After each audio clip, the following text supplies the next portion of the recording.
안녕하세요. 소리의 가치입니다. 구독과 좋아요, 알림 설정 부탁드려요. 오늘의 사연 시작할게요.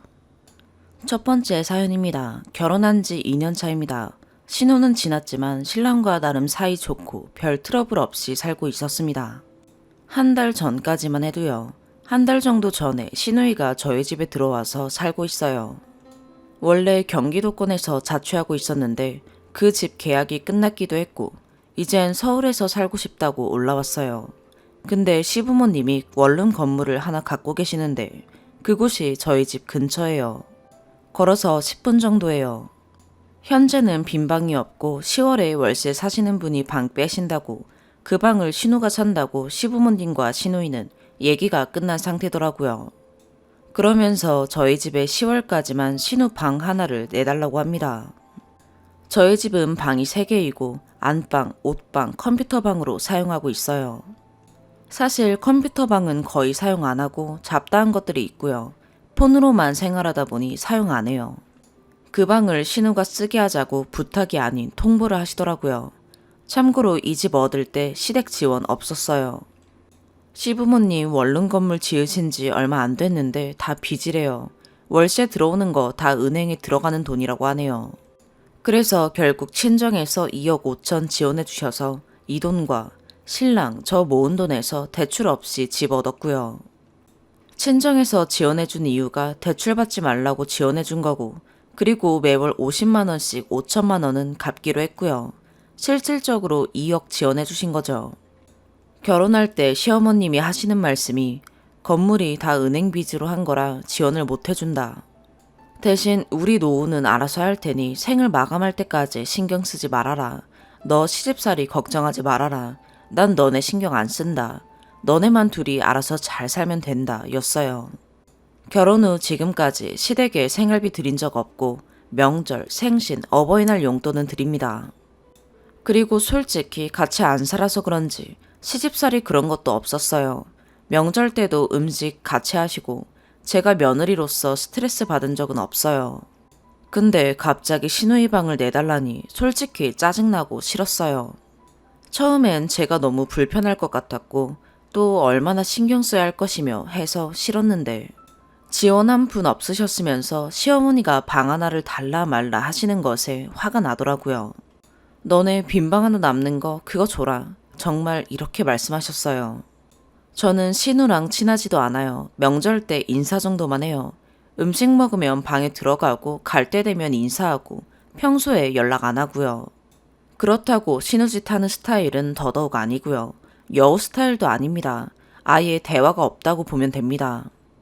그때 회사에 있을 때 어머님이 전화 오셔서 제가 너무 당황했고 저는 별소리도 못한 채 바쁘다고 나중에 전화드린다고 했고 바로 신랑한테 톡을 보내니 신랑은 모르는 일이더라고요. 바로 전화가 와서는 난리가 났거든요. 신랑과 신우는 사이좋은 남매가 아니에요. 신랑이 저랑 연애 시절 하는 말이 그때 비만 얘기가 나왔는데 본인은 체질적으로 문제가 있어서 비만이 되는 경우는 이해하는데 본인이 쉴 새 없이 먹어서 살 뺄 노력 없는 비만들은 이해가 안 간다고 열변을 하며 마지막에 그게 내 동생이다 이러더라고요. 아무튼 신랑은 동생을 엄청 이해 못하는 그러면서 불쌍하기도 하다고 말끝을 흐렸어요. 솔직히 처음 시댁에 인사 갔을 때 조금 놀라긴 했어요. 단순한 뚱뚱 정도가 아니에요.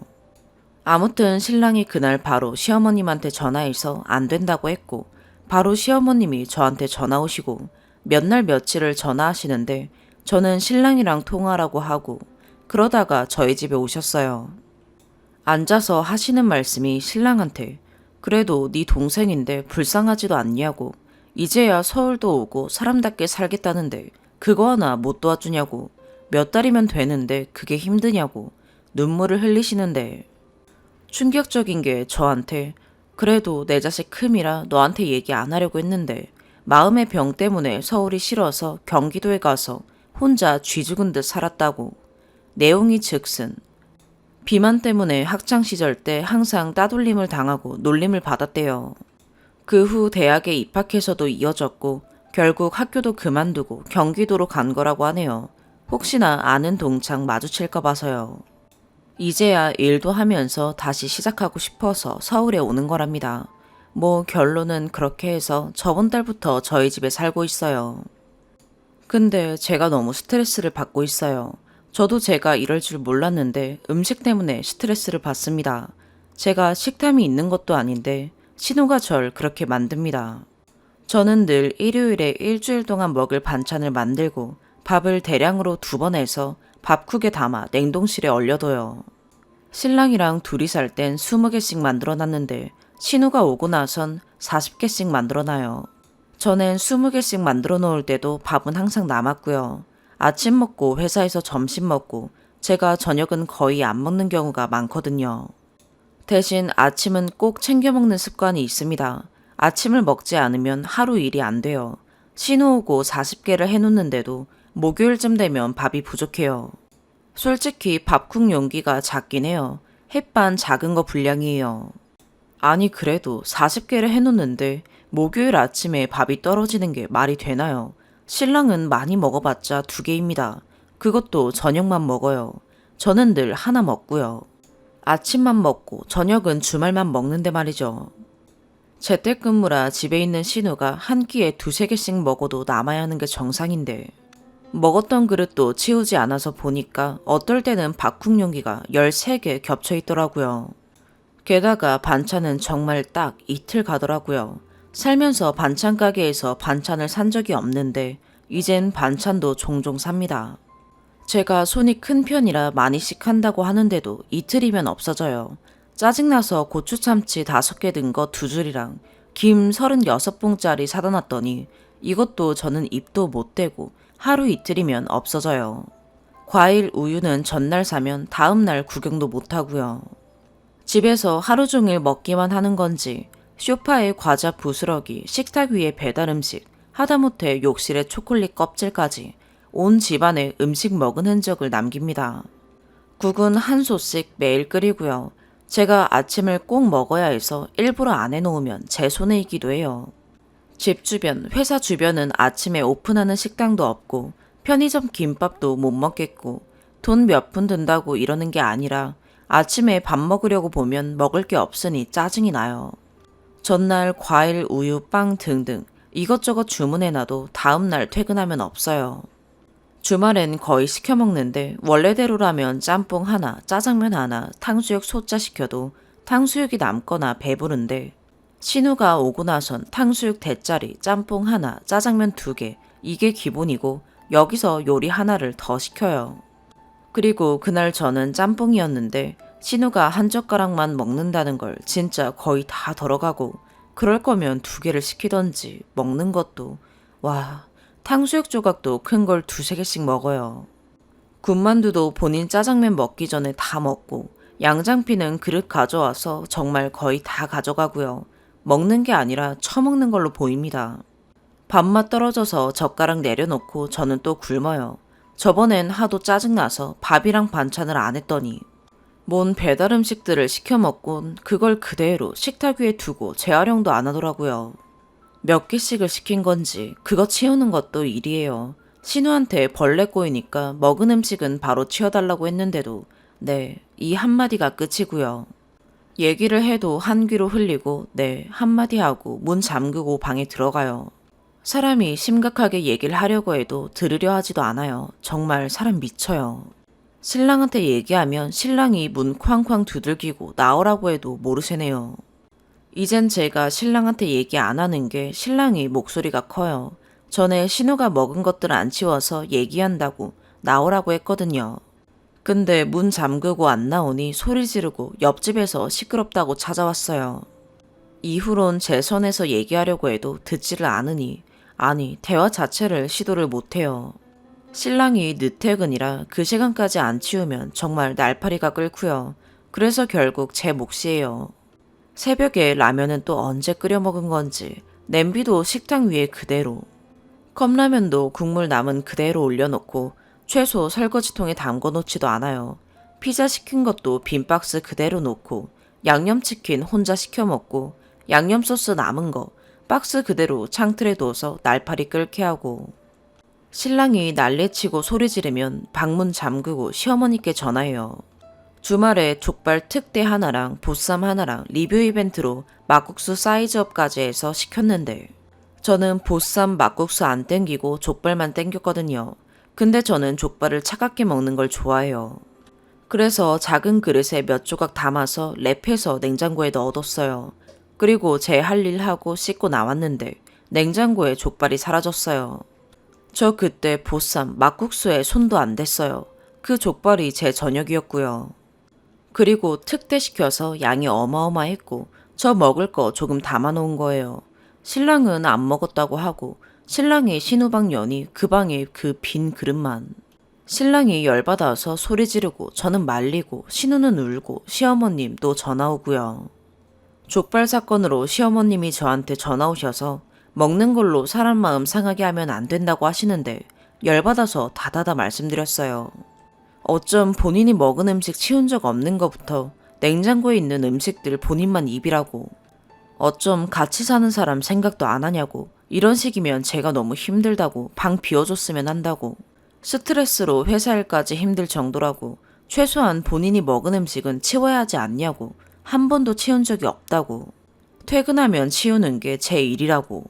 시어머님이 하시는 말씀이 그건 땡땡이한테 얘기하마.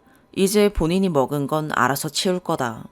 그리고 한 달에 100만 원씩 보낼 테니 땡땡이 먹는 걸로 타박하지 말아라. 신랑이랑 통화하라고 끊었고 신랑은 본인 동생한테 나가라고 얘기했는데 문 잠그고 안 나오고 있네요. 어머님도 계속 전화 오고 아마도 내일은 오실 것 같아요. 내일 또 오셔서 눈물바람 하셔도 저는 같이 못 산다 할 것이고 신랑이 받아들이자고 하면 저는 친정에 가 있을 생각입니다. 신랑은 아마도 나가라고 할 것 같긴 해요.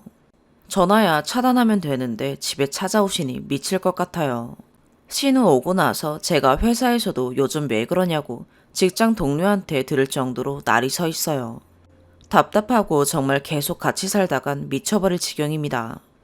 계속 시어머님이 신우랑 요구하시면 이혼까지 생각하고 있어요. 이번 주에 그냥 친정 가 있을까 생각도 해봤는데 엄마가 속상해 하실까봐 걱정되고요. 조언 좀 부탁드려요. 추가, 신우가 같은 경기도권인데 그간 자취했던 이유는 아버님과의 트러블 때문입니다. 아버님은 신우가 비만이다 보니 답답해서 늘 살 빼라고 잔소리하고 식사 때도 항상 한마디씩 해요.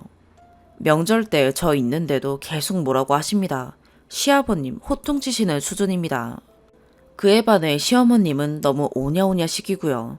저희 집에 오셔서 신우가 학창시절에 왕따당한 얘기를 하실 때 본인도 보고 있으면 애가 타는데 음식을 줄이지 못하는데 어쩌겠냐고 라고 하시더라고요. 그러시면서 아무래도 네 옆에 있으면 자극 좀 받아서 살 좀 빼지 않겠냐고. 저는 몸짱 이런 수준 아니에요. 지극히 평범한 흔녀입니다. 신우가 자취했던 곳 보증금도 있고 다른 곳에 잠시라도 머물 수 있는 여유는 있는데 일부러 저의 집에 보낸 것 같아요. 저한테 책임을 넘기는 것보단 누군가랑 얘기도 좀 하면서 신우의 변화를 기대한 건 아닐까 하는 혼자서는 늘 그대로이니까요. 솔직히 어머님 오셔서 얘기했던 날 신랑은 끝까지 그냥 본가나 데려가라고 했어요.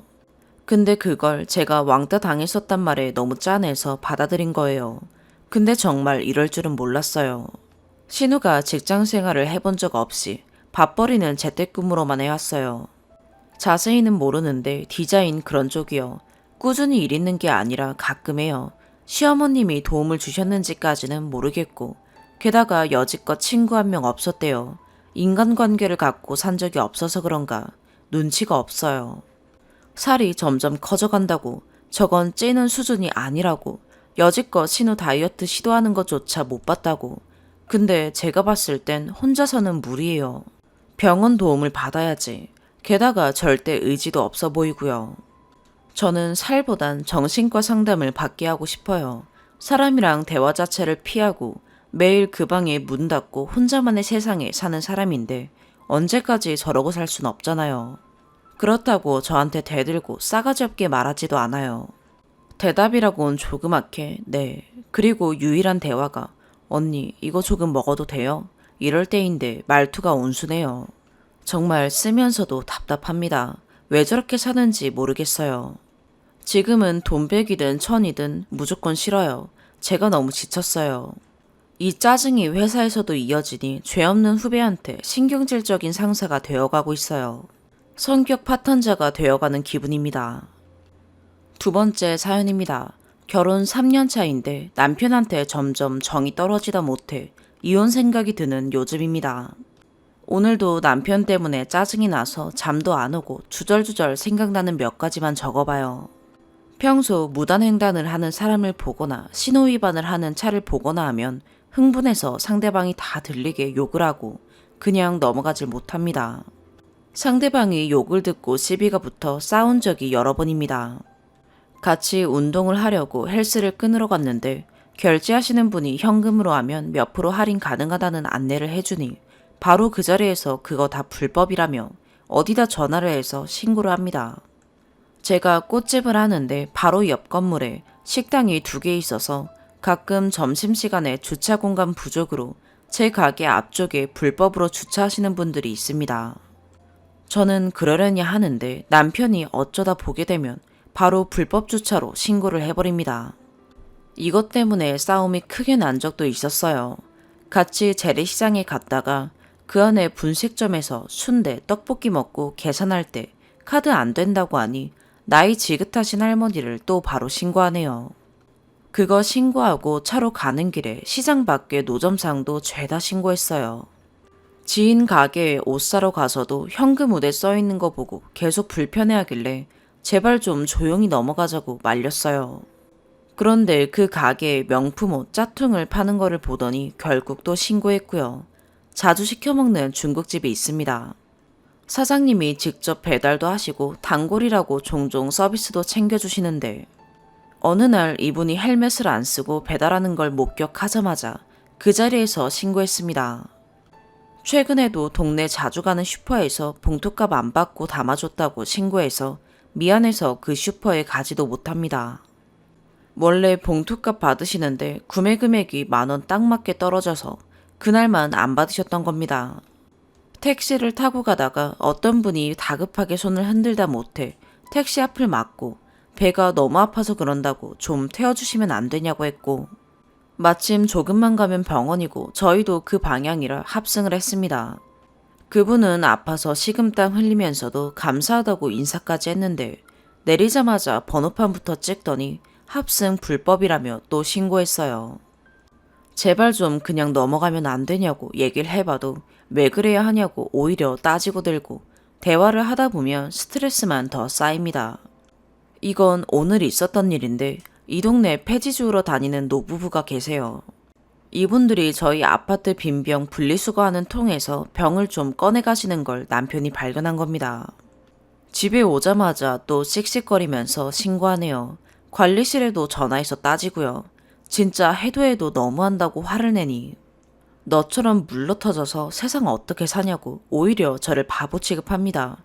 법은 지키라고 있는 거라면서요. 결국 대판 싸웠어요.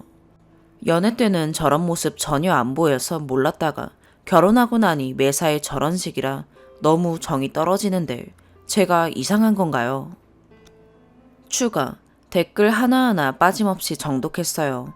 제 남편이 이렇게 욕을 먹는데 속이 뻥 뚫리는 기분이 드는 걸 보니 일말의 정도 남지 않은 게 분명한 듯 싶네요. 많은 분들이 궁금해하시는 몇 가지 추가하자면 다행히 아직 아이는 없고 남편은 자영업자입니다. 직장 잘 다니다가 갑작스럽게 퇴사했고 그 후 감사하게도 시댁 도움으로 제가 하는 꽃집 근처에 남편도 작은 가게를 운영 중입니다. 연애 때는 남편의 저런 모습을 왜 몰랐냐라는 질문에 답을 하자면 연애 때는 지하상가 출구에 김밥 파는 할머니를 그냥 지나치지 못하고 먹지도 않을 김밥을 잔뜩 사기도 했던 남자입니다. 이때도 할머니께 여기서 장사하시는 거 불법입니다. 라고 말을 하긴 했었던 것 같습니다. 이때 눈치를 채지 못한 내 두 눈깔이 원망스럽네요. 원칙주의자 성향이 있구나 정도만 느꼈지 내 눈으로 누군가를 신고하는 장면은 단 한 번도 본 적이 없어서 이런 인간인 줄은 상상조차 못했죠. 처음 유난 떤다 느꼈던 사건은 제가 하는 꽃집 홍보 전단을 만들어서 전단 배포 알바를 써서 돌릴 때였습니다. 계속 전화로 참견하면서 전단지는 사람에게 직접 나눠줘야 한다. 혹시나 그거 남의 차나 집에 붙이면 전부 불법이고 과태료 무는 거 모를까봐 전화했다. 알바가 몰래 뿌릴 수도 있으니 잘 알려줘라 라며 잔소리를 하다가 결국 자기가 알바한테까지 직접 전화했습니다.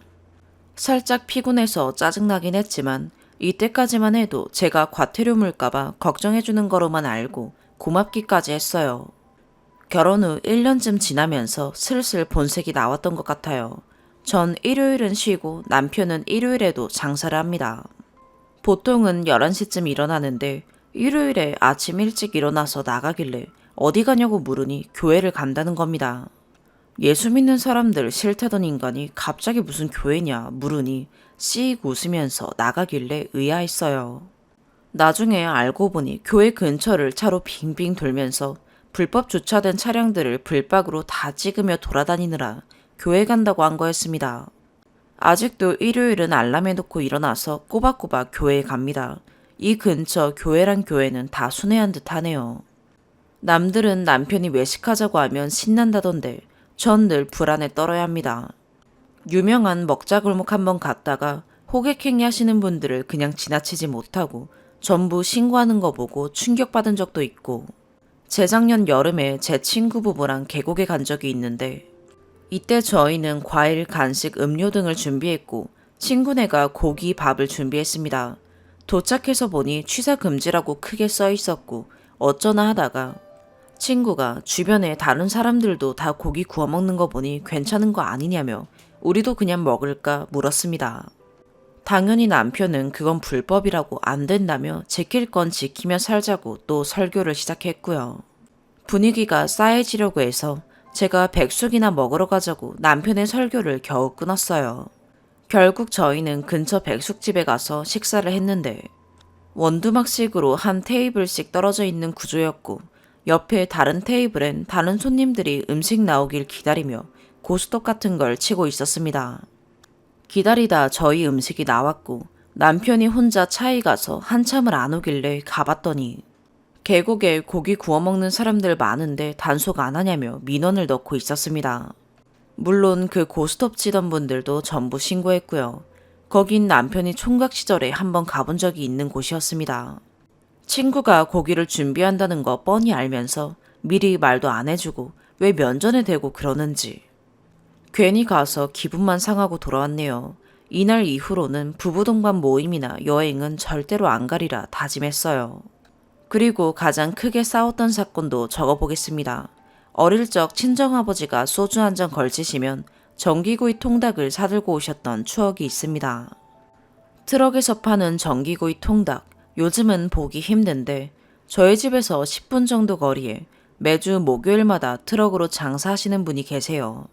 이리저리 옮겨 다니면서 팔고 계셔서 목요일만 이쪽에 온다고 들었습니다. 한 번씩 먹고 싶어서 목요일을 기다렸다가 사 먹곤 하는데 어느 날부턴가 그 트럭이 안 보이는 겁니다. 오늘은 오셨나 하면서 나가는데 남편한테 전화가 왔어요. 통닭 아저씨 오셨나 나가보는 길이라니까 어차피 가도 없다고 헛고생하지 말고 그냥 있으라는 겁니다. 일찍 들어갈 테니 치킨 시켜 먹자면서요. 설마 그 아저씨도 신고한 거 아니지 했더니 너무나 당당하게 거기서 장사하는 거 불법이라고 얘기를 해도 계속 장사하길래 신고했다는 겁니다. 이날은 너무 화가 나서 남편한테 쌍욕까지 퍼붓고 싸웠습니다. 통닭 사오면 늘 저보다 자기가 더 환장하고 먹어놓고 저렇게까지 하는 게 너무 화가 났습니다. 어떤 심정이었냐면 그렇게 한바탕 싸운 뒤 아무 일 없다는 듯 입 벌리고 퍼자는 남편 얼굴을 보니 두 번 다신 신고 못하게 그 입을 용접기로 봉인시켜버리고 싶은 심정이랄까요. 글로 다 적자면 책 한 권은 나올 만큼 남편의 신고 업적은 차고 넘치지만 적으면서 다시 또 스트레스 받고 읽는 분들도 스트레스 받으실 듯하니 이만 적겠습니다. 상담을 받아보라는 조언이 많던데 이미 여러 번 설득을 해봤으나 자기가 하는 일은 전부 옳다는 그 확고한 신념이 설득이 되질 않습니다. 저렇게 신고하는 사람도 세상에 필요하다는 댓글도 제법 있던데 옆에서 2년이 넘는 시간을 신고에 꼽혀 사는 남편을 바라보는 입장에선 하루하루가 지옥입니다. 어쩜 그리 지치지도 않고 신고할 일들을 찾는지. 그 때문에 큰 싸움이 여러 번 나다 보니 아파트에도 가게 근처에도 소문이 다 나서 얼굴을 들고 다니기 힘들 정도입니다. 누가 찾아와 보복할까 겁도 나고요. 이혼만이 답인 것 같네요. 답답한 마음 하소연하듯 적어본 글에 많은 분들이 댓글로 공감해주시고 같이 욕도 해주셔서 막힌 속이 뚫리는 기분 잠시나마 느꼈습니다. 너무 감사드려요. 세 번째 사연입니다. 20대 후반의 직장인 여자입니다. 입사한 지 오늘이 딱 4개월이고 중고 신입입니다. 제 사수가 있는데 같은 여자이고 나이는 저보다 많아요. 비슷하지 않고 차이가 좀 있습니다. 초반엔 사수가 파일 공유만 해주고 자신은 알려줬다는 식으로 말하는 부분이 가끔 있어서 일을 배우기가 힘들었지만 이 악물고 버텼습니다. 그만큼 배우는 것도 많았거든요. 집 가서 혼자 공부하고 정리하고 주말에도 일해서 이제 모르는 게 있으면 어느 정도 혼자 찾아서 할 수 있게 되었어요. 사수는 항상 제 모든 일에 간섭하셨습니다. 좋게 말하면 컨펌이죠. 제가 담당자로 뽑혔지만 실질적인 담당은 사수였고 저는 사수의 허수아비와 같은 존재로 사수의 생각대로 움직였습니다. 제가 시작과 끝을 계획한 업무를 본인 마음대로 저 모르게 수정하기도 하고 협업하는 타 부서에 본인이 직접 개인 메신저로 지시하고 공유하지 않아서 저는 바보같이 타 부서 사람에게 못 들으셨어요? 라며 듣게 되는 일들이 많았습니다. 왜 회사를 다니는 걸까? 저 사람을 위해 다니는 걸까? 내 발전과 회사를 위해 다니는 걸까? 의문이 들기 시작했습니다. 점점 한계에 달았을 때 조심스럽게 제 의견을 제시했습니다. 이렇게 하는 건 어떨까요? 라고요. 사수는 이해가 안 간다는 식으로 이게 마음에 든다고? 왜? 라며 비아냥댔습니다. 의견을 조율하는 것이 아닌 내가 정답인데 감히 다른 의견을 내? 라는 식으로요. 그런 일들이 반복되었고 저는 더 이상 의견을 제시하지 않았지만 사수는 그때 기분이 나빴는지 그날 이후부터 투명인간 취급합니다. 원래 하나하나 간섭하던 일들을 마치 너 알아서 해봐라 라는 식으로 나몰라라 하고 출근해서 퇴근 때까지 제가 물어보지 않는 이상 둘이 한마디도 안 합니다. 자리는 심지어 바로 옆자리고 저희는 칸막이가 없어요. 인사를 해도 안 받아주시고 뭘 물어보면 예전 같으면 쳐다보고 대답을 해주거나 했는데 눈을 마주치지도 않고 회의실에선 아예 저를 등지고 앞만 보면서 대답해줍니다. 사수는 편하겠죠. 오래 다녔고 모든 일을 혼자 할 수 있으니까요. 하지만 저는 가시방석이고 눈치만 보며 하루하루를 버팁니다. 본인이 타부서와 협업하고 관리하던 업무를 하루아침에 손을 놔버리고 저한테 떠넘기니 어안이 벙벙하죠. 노력을 안 해본 건 아닙니다. 말도 걸어보고 먹을 것도 나눠주고 항상 그 사람 포함시켜 공유하고 심지어 부서장님께 말도 했습니다. 하지만 나아지지 않아요. 회의감이 들어도 1년은 버티자 하는 마음이었는데 오늘도 여전히 절 투명인간 취급하고 자신과 친한 사람들끼리 모여다니고 혼자 일하고 공유조차 안 해주는 사수 때문에 지치고 힘드네요. 예전 같으면 싸가지 없어도 땡땡씨 이거 체크해봐요. 할 일들을 이제 혼자 다 합니다. 저한테 말 걸기 싫은가 봐요. 여태 다닌 4개월이 아까워 고민되는 것인지 머리가 아플 정도로 고민이 되어 퇴사하는 게 맞을까요? 아니면 더 버티는 게 맞을까요? 사수와 다시 친해질 방법은 직접 대화해서 이유를 물어보고 풀거나 부서 이동을 하는 방법뿐인데 대화는 솔직히 더 큰 얘기거리를 만들까봐 하고 싶지 않아요. 본인과 친한 분들끼리 뒷담화를 많이 하시는 걸로 유명한데 제가 면담하자고 하면 분명 언성이 높아질 거고 그들끼리 또 제가 나 불러서 이렇게 말했다 할 것 같아요. 객관적으로 봐도 사수는 자신에게 반기를 드는 의견이면 누구든 쏘아붙이든 말해서 언성이 높아져요. 사수가 한숨 쉬거나 타자챌 때 혼잣말할 때 움찔거리고 다른 사람과 내 욕을 메신저로 주고받는구나 라는 생각에 미칠 것 같고 너무 작아져요.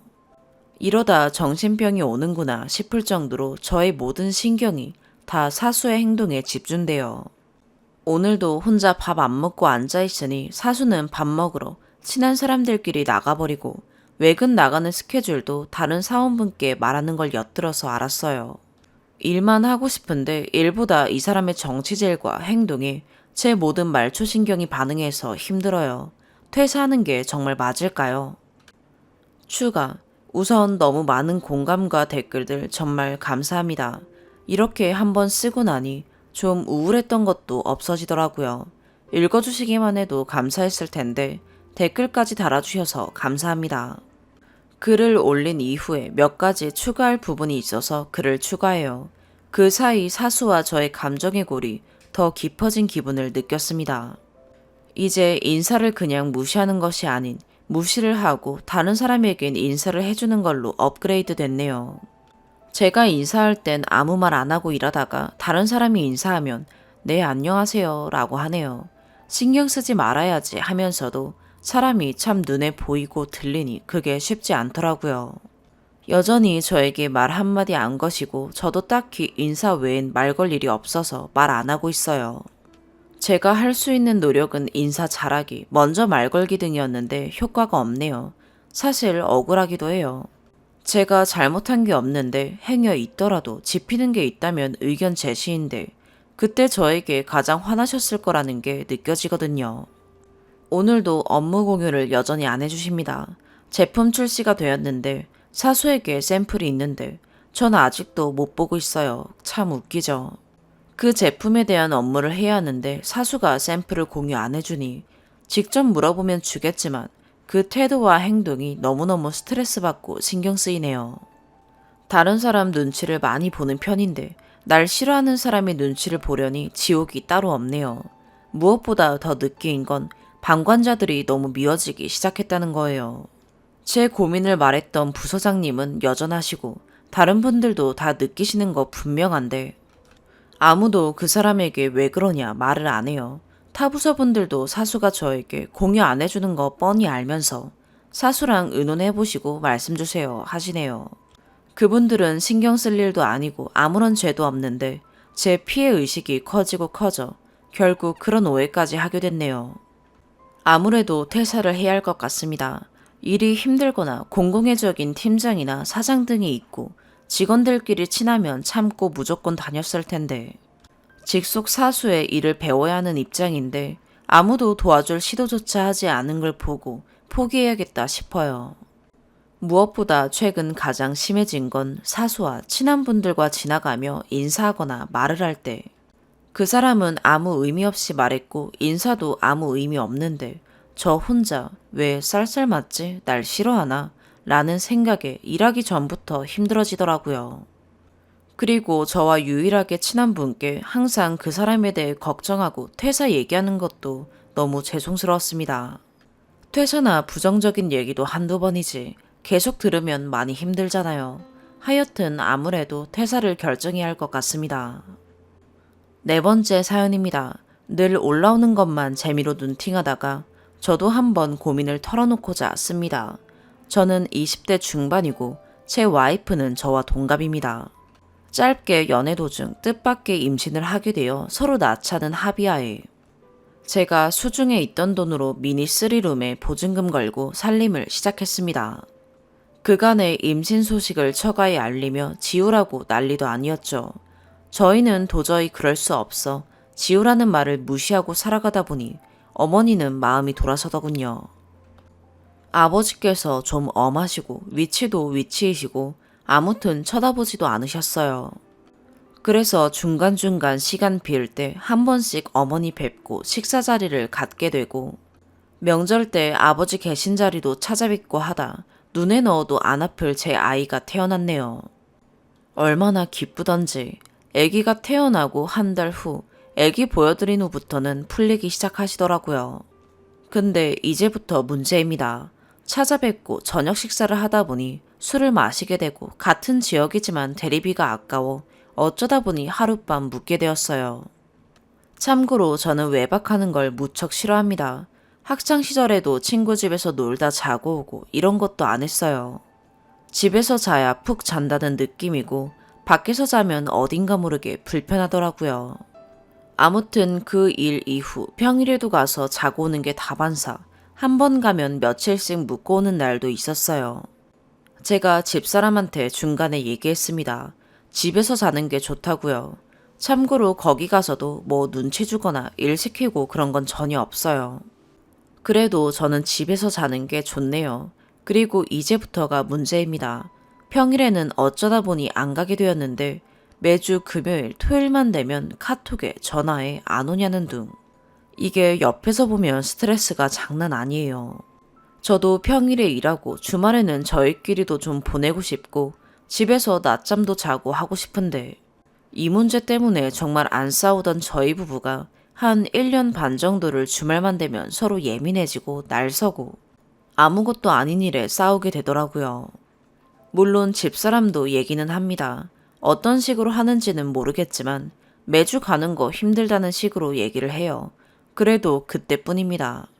주말만 다가오면 언제 올 거냐, 안 오냐, 만약 한 주 건너뛰고 가게 되면 손자 까먹겠네, 얼굴 까먹게 하려 그러냐 라는 식으로 눈치 줍니다. 제가 주말에 일을 늦게까지 하게 되면 집사람과 애기 쏙 빼서 데려가세요. 저도 주말만 기다리고 보고 싶은 입장인데 제가 불쌍해 보였는지 보다 못한 처제가 장모님께 한 소리 했답니다. 그만 좀 하라고. 요즘 누가 매주 오고 가라 하냐. 너무 심하다. 형부 힘들어한다. 주말에 좀 쉬어야지 않냐. 이런 식으로요. 그리고 놀다가 저녁 먹고 가려고 하면 자고 가지. 그냥 가게. 이런 식으로 뾰루퉁 해주시고 장인이 오히려 피곤한데 빨리 가서 쉬라 해주세요. 장인은 제 생각 많이 해주십니다. 손주 보고 싶으셔도 그냥 묵묵하시고 별 말씀 없으신데 장모님이 너무 닥달하셔서 집사람과 싸울 때마다 저보고 직접 얘기하라 하는데 저는 시댁 쪽은 제가 대변하고 처가 쪽은 집사람이 말하는 게 맞다 생각하거든요. 제가 어떻게 말을 합니까? 주말만 다가오면 쉰다는 기쁨보다는 스트레스 받습니다. 이젠 사니 못 사니 이런 말까지 나오고요. 그때 저는 그 근처도 가기 싫을 정도였어요. 아무것도 아니라 생각하실 수도 있겠지만 저로서는 많이 힘들었네요. 어디 부끄러워서 정말 하소연할 데도 없고요. 참고로 저는 임신한 후 친구들 연락 거의 끊다시피 하고 회식 안 나가고 가정에만 충실했어요. 지금까지 주말에 친구 만나러 한 번 나가본 적 없습니다.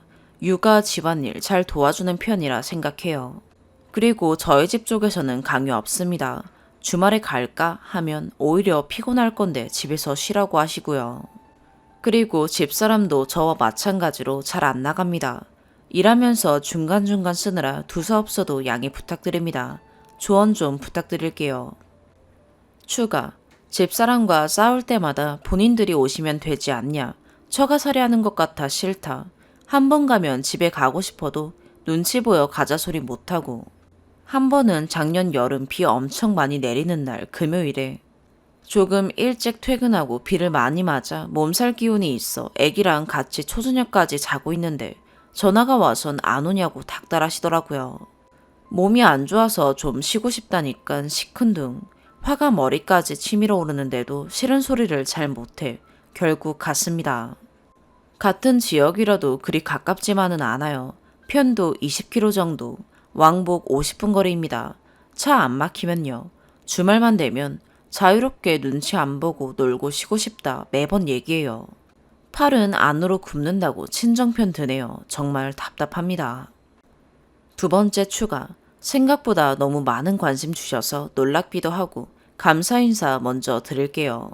요 근래 저도 저희 쪽 가자 눈치 주니 집사랑은 뭐 별말 못하고 있고요. 장모님도 뭔가 시큰둥하긴 하신데 아직 별 말씀이 없으세요.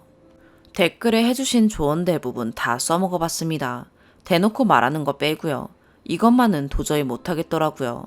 근데 그래도 눈 하나 깜짝 안 하네요. 만약 집사람이 처가에서 저녁 먹고 가라고 퇴근하면 오라는데 질문하면 저는 피곤하다 해버립니다.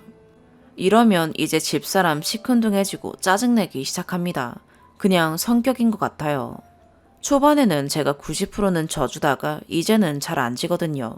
그래서 이젠 본인도 싸우기 싫은지 중간에서 제 편도 잘 들어주고 이해도 나름 잘해줍니다. 그냥 장모님이 너무 극성 맞은 것 같아요. 이 문제 아니라면 정말 싸울 일 없고 저랑 코드도 잘 맞아서 잘 놀고 잘 사는데 한 1년간 폭삭 늙었네요. 이혼 얘기까지 오갔으니까요. 직장에서도 별거 아닌 거에 신경질 나고 어디 풀 데가 없으니 쌓이기만 하고 집안일은 울타리 밖으로 나가는 게 아니라 생각해서 어디 말하지도 못하고 있었는데 여러분들 덕분에 너무 큰 힘 얻고 많은 지혜를 배우고 갑니다. 모두 코로나 시기 힘차게 이겨내시고 하시는 일 승승장구하시길 기원하겠습니다. 오늘의 사연 여기까지입니다. 구독과 좋아요, 알림 설정 부탁드려요. 시청해주셔서 감사합니다.